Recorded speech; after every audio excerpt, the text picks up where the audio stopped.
When entering the recording studios, the lights will either be under the window in Studio A or on the left wall in Studio B. The light switches have dimmers on them, so you're welcome to adjust the light levels to your preference. We ask that you keep the lights on at all times to prevent accidents. To turn on the equipment, press the power button on the back of the iMac and toggle the switches on the keyboard and mouse to green. Toggle the switches on the back of the monitors to the on position, and the same on the front right of the audio interface and headphone amplifier. To prevent unexpected noise, begin with the dials on the audio interface and headphone amplifier turned all the way down. Open the recording software of your choosing. For this video, we will be using our primary software, Logic Pro. This software has a similar user interface to GarageBand, as both programs are developed by Apple. In the window that pops up, you will see an empty project set as the default. Click on the Choose button in the bottom right corner to start your project. In the next window that appears, we will create a track to record vocals. Under Audio, click on the Mic or Line button. You will see that the input is set to number 1 as the default. The condenser microphone that remains in the studio is generally plugged into input 1 for convenience. When ready to proceed, click Create in the bottom right corner. Your project will open and the track you created will appear on the left. To better view your tracks, you can use the vertical and horizontal zoom arrows located in the top right corner of your project. There are 8 inputs on the audio interface, 2 on the front and 6 on the back. Please ask a staff member for assistance with the inputs on the back of the device. On the front of the interface are 8 numbered gain dials, which correspond to the inputs.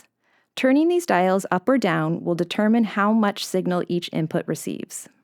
To supply power to the condenser microphone in input 1, press the phantom power button, labeled 48V 1 through 4, to the left of the gain dials. Now slowly turn up the gain dial for input 1. You should start to see a green signal in your track header.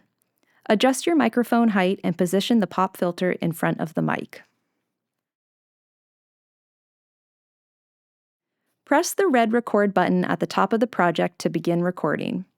Speak or sing into the mic and press the stop button when finished.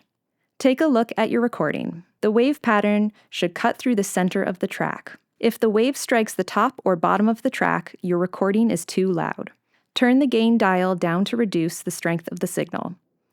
You can also reference the input meter LEDs. If the indicators climb into the red, the input is too loud. In the toolbar, press the back button to bring the counter back to the beginning of your recording. Then press the play button to listen to your recording either through the headphones or monitors. To use the headphones, plug the jack into one of the outputs on the audio interface and turn up the corresponding volume knob.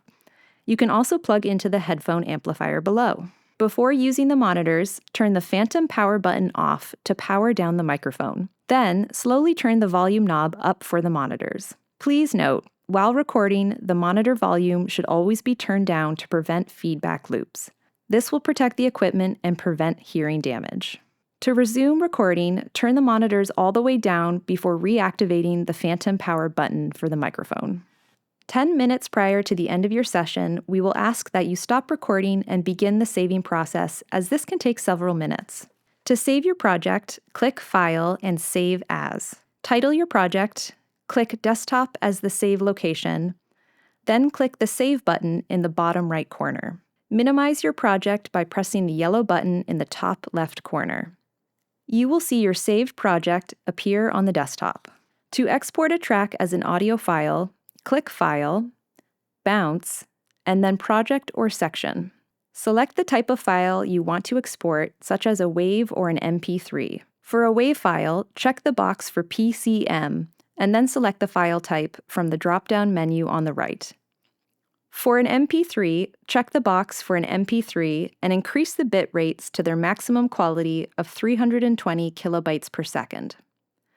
Press OK in the bottom right corner, click Desktop as the save location, then click Bounce. Your files will appear on the desktop.